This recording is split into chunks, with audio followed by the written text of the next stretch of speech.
दोस्तों मां आहियां मुश्ताक राजपर ऐं सिंधी सकाफ़त जो ॾींहुं जेको आहे सिंधी कल्चर डे उहो हर साल डिसंबर जे पहिरें आचर ते मल्हायो वेंदो आहे ऐं सुभाणे सॼी दुनिया में उहो ॾींहुं मल्हायो पियो वञे। सो मूं चाहियो पिए त थोरो उन ॾींहं जे हिसाब सां ॻाल्हि ॿोल करियूं त उन ॾींहं जी अहमियत छा आहे या हिकिड़ो जीअं चइबो आहे नैरेटिव छा आहे सिंधी कल्चर जो। सो उन जे हिसाब सां मूं ॻाल्हि ॿोल करणु पई चाही त सिंधी कल्चर जेको आहे उहो सब कॉन्टिनेंट हुजे या दुनिया में जेके बि पुराणियूं तहज़ीबूं आहिनि उन्हनि मां हिकिड़ी तहज़ीब आहे इंडस वैली जी। ऐं सिंधी माण्हू जेके आहिनि सिंधी ॿोली ॻाल्हाइण वारा जेके आहिनि उहे उन तहज़ीब उन खिते मां माण्हू इहे आहिनि जेके सिंधी आहिनि। जेको दरिया आहे असांजो दरियाए सिंधु दरिया, Indus valley civilisation, Indus river, Mehran वादी मेहराण जेके तव्हां चओ था सभु दोस्त चऊं था, उन जे ॿिन्ही किनारनि ते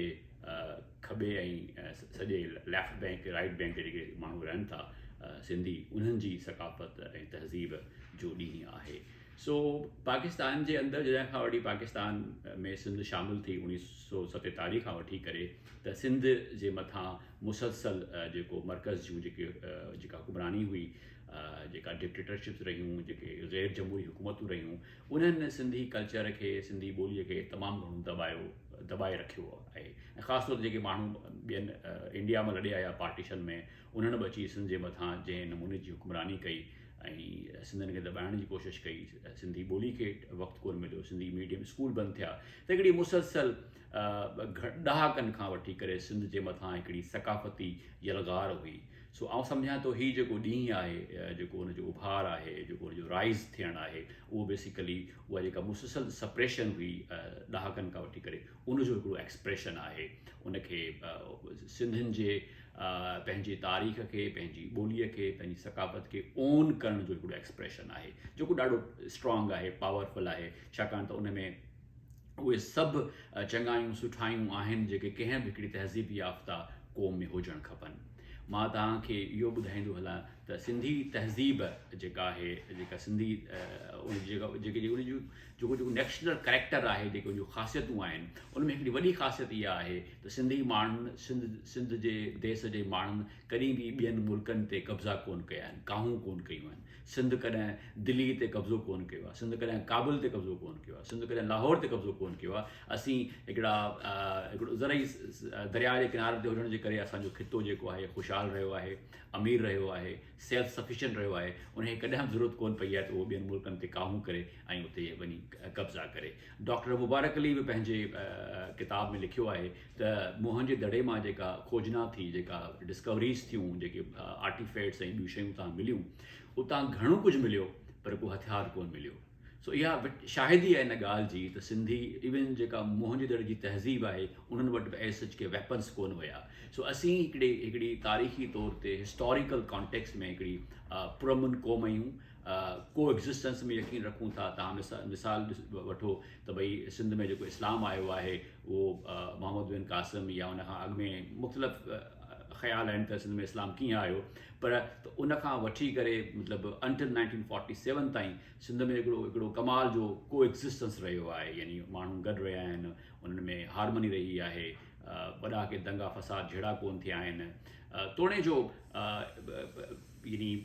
डिफरेंसिस कुझु रहिया बि आहिनि, पर वरी का लार्ज स्केल ते का सिंध जे अंदरि विदिन सिंधी सोसाइटी का सिविल वॉर कोन थी आहे, या माण्हुनि हिक ॿिए जे पुठियां बंदूकूं खणी डंडा खणी कोन पिया आहिनि। सो हिकिड़ी तव्हांखे ब्रॉडली मैसेज मिलंदो ॾाढो अमुन जो, सुकून जो सिंध जे अंदरि तारीख़ी तौर ते। सो सिंधी सकाफ़त जूं तहज़ीब जूं इहे सुठायूं आहिनि, चङायूं आहिनि उन्हनि जूं, जिन खे असांखे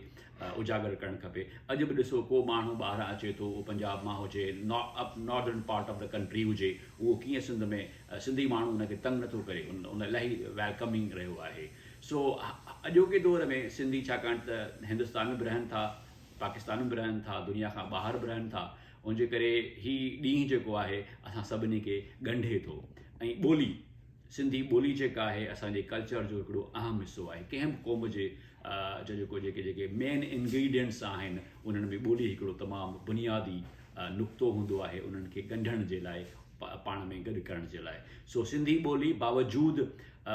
यानी सदियुनि ताईं जेके हमला थिया आहिनि सिंधी ॿोली जे मथां, तव्हांखे यादि हूंदो त जॾहिं अरबन जी हुकूमत हुई सिंध जे मथां कोई 350 साल, तॾहिं सिंधी ॿोली ऑफिशियल ॿोली कोन हूंदी। उन खां पोइ फारसी जो दौरु हुयो ड्रिघे अरसे ताईं, इवन जेसि ताईं अंग्रेज़ न आया, इवन जेके सिंधी हुकमरान असांजा हूंदा कलोड़ा ऐं टालपुर, उन्हनि जे ज़माने में सरकारी ॿोली हूंदी उहा फारसी हूंदी। पर पोइ बि ॾिसो कलोड़नि जे वक़्त में शाह लतीफ़ सिंधी ॿोली में शाइरी कई ऐं पंहिंजी ॿोली खे, पंहिंजी मादरी ज़बान खे उन तरजीह ॾिनी त उन में पंहिंजी एक्सप्रेशन करे। सो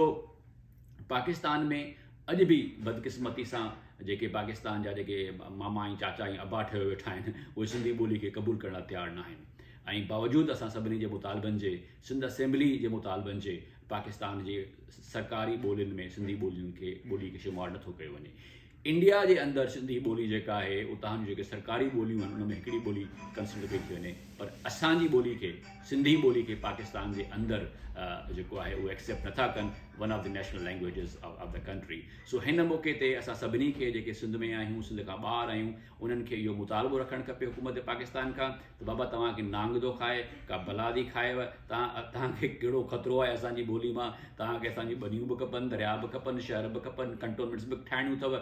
Y don't you accept our language. So पुरज़ोर मुतालबो रखणु खपे मौजूदा जेका PDM जी गवर्नमेंट आहे त पाकिस्तान जे अंदरि जेके वहदतूं आहिनि, जेके फेडरेटिंग यूनिट्स आहिनि, जेके क़ौमुनि जा तारीख़ी वतन आहिनि, उहो बलोचनि जो वतन हुजे, उहो पंजाबियुनि जो हुजे, उहो सिंधियुनि जो हुजे, उहो पख्तूननि जो हुजे, उन्हनि जी ॿोलियुनि खे उतां जूं सरकारी ऐं क़ौमी ॿोलियूं करार ॾियो, जेसीं ताईं क़ौमुनि जे तशख़ुस खे उन्हनि खे रिकग्नाइज़ न कंदो, उन्हनि खे तस्लीम न कंदो, त ख़बर न आहे इहो तव्हांजो जेको